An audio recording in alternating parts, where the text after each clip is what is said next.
So guys, as you probably know,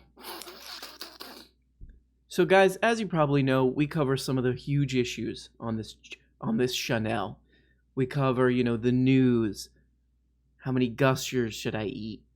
Where am I? These kind of big questions.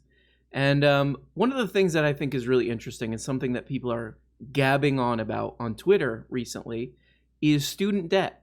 Student debt it seems just like boring, something that you don't even want to think about because it's just stressful and annoying. But if you can step back from it a little bit, it's extremely interesting and important, and we're going to have to do some debunking, as I call it, on here. So I think a good place to start, and this is part of what I call the clickbait aspect of this channel. Got to put a big name in there to get the clicky clacks. This guy, I think he goes by the name Ben Shapiro. So he's quoting Cori Bush, who's a new congressperson. She goes, "It's simple, really. We want to cancel student and medical debt because we believe education and healthcare are human rights." And then Pepino says, "Housing is a human right too, I'd assume. So cancel all mortgage debt. Hell, why not cancel credit card debt?" And on he just says every debt. And then under that he says, "Why, it's almost though declaring something a right does not in fact make the good magically materialize without some method of paying for it." So I kind of wanted to do a fact check because he's saying we can't afford to forgive student debt. Basically, we can't afford to forgive student debt. So I kind of wanted to fact check that because this is something a lot of people are talking about too, because Joseph Biden is talking about it too. So let's just do a quick fact check on this. So the way I think about this, if you have a stupid brain, okay, the way that you think about it is the way that I think about it, which is, will something bad happen if we cancel student debt? Is that what's wrong? And the short answer and the correct simple answer is no. In fact, from all the research I did, canceling student debt would actually do the opposite of bad. And here, I want to show you this. This is from NPR. And I know you're like, oh, NPR, those people are always droning on about God knows what. And I know, I don't like it either, okay? But they do good reporting on some of this stuff. And here's the headline: "Forgiving student debt would boost economy," economists say. Who should we go to about whether or not it would boost the economy? I don't know. Economists, I guess. So yeah, it would boost the economy. And this is probably, this is obvious, because if people aren't, barfing all their money that they make into paying off these government loans, what do you think they do with it? They buy goods and services. So really short, if you just want to get in and out of this video, there's your answer. Not only will it not cause a huge problem or something, it will actually do a lot of good. It will do a lot of good for the economy. The other thing that I read a lot about that I didn't even really consider in this equation is sort of the human cost, like the psychological cost. There's a lot of research on this, and I'm not going to, go down the list and sort of puke all this information up, but you can look at it yourself.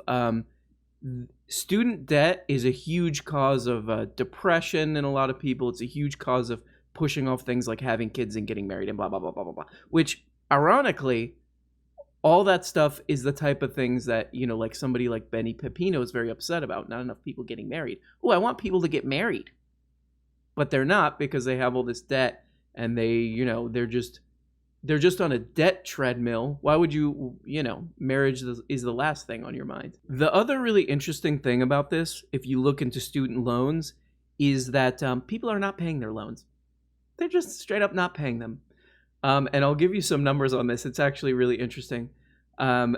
So most student loans are federal student loans. 95% of the 1.6 trillion around that dollars in federal in student loans are federally granted loans.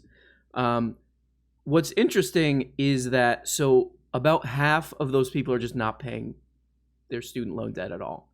And of the half that are paying, half of them are on a income payment plan. So it takes a percent out of their income.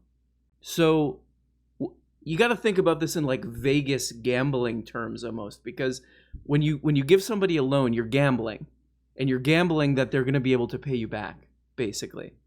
And what's going on is that so many people are not going to be able to pay their student loans back, and so many are not paying their student loans back now, that $1.6 trillion that is this overall federal debt in student loans it's actually far less than that they would have to forgive, because they cannot expect to get all that money back. This is sort of a weird odds gambling mathematical thing, but the takeaway is what they would have to forgive is actually far less than the 1.6 trillion in loans that they have given out. So not only would it be, it would make people's lives better at a psychological level, it would make the economy better, but they're also forgiving less than the number that you see floated around of $1.6 trillion in loans. The third thing that I never really thought about, or at least never really gave enough thought to, which we should all, of course, think about, is that this is obviously like a predatory situation. Like, this is just a straight up predatory situation, because if you can afford to go to college, usually, like if your parents can pay for it or whatever, not that big a deal. You go to college. There you go. Lickety split. Done. But if you're poor, and part of at least the story, the myth about getting out of poverty is having higher education, having some kind of degree or whatever, then it's literally like a regressive tax. Like to get out of that situation, at least the most common way to get out of that situation of being poor, being born poor or whatever, you're at a huge disadvantage, and you're 17 or 18 thinking about taking on, 50, 80 grand in debt as a little rat of a teenager. So yeah, it's a very regressive system. The people that would benefit the most from college are at the most disadvantage, are the most penalized for taking out those loans.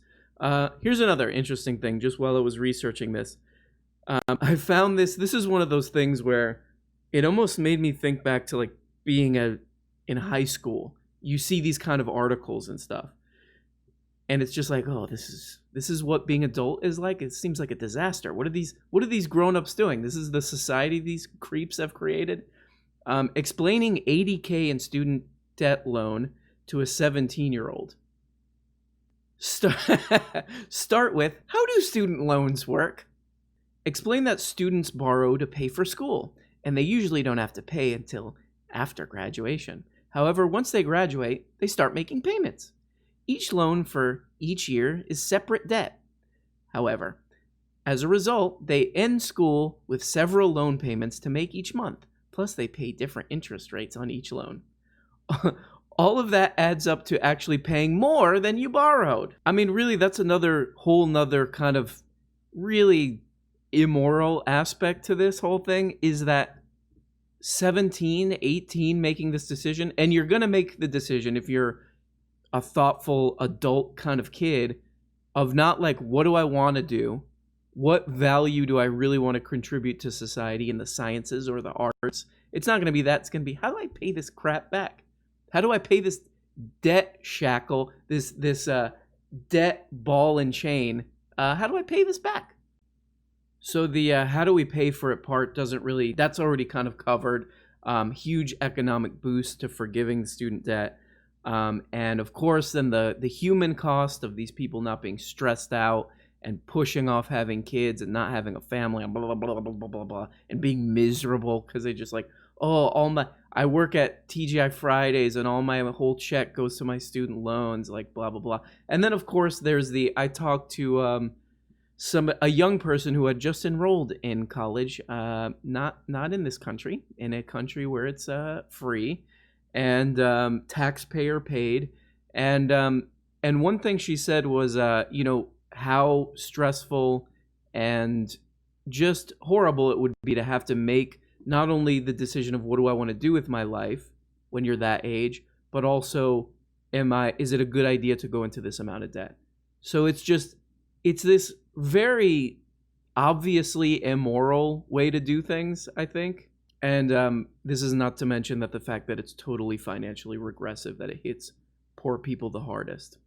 And if you had any doubt that Joseph R.R. Dingleberry Biden is a bit of a rat Here's your confirmation. On Monday, and not him personally, him as a public figure. On Monday, President-elect Joe Biden affirmed his support for erasing some student debt immediately. Oh, sounds good. That's pretty popular with a lot of people. The provision calls for the federal government to pay off up to 10 grand in private, non-federal student loans for, quote, economically distressed, unquote, borrowers. So 95, I think maybe even more than that, percent of student loans are federal, and he's saying private. So yeah,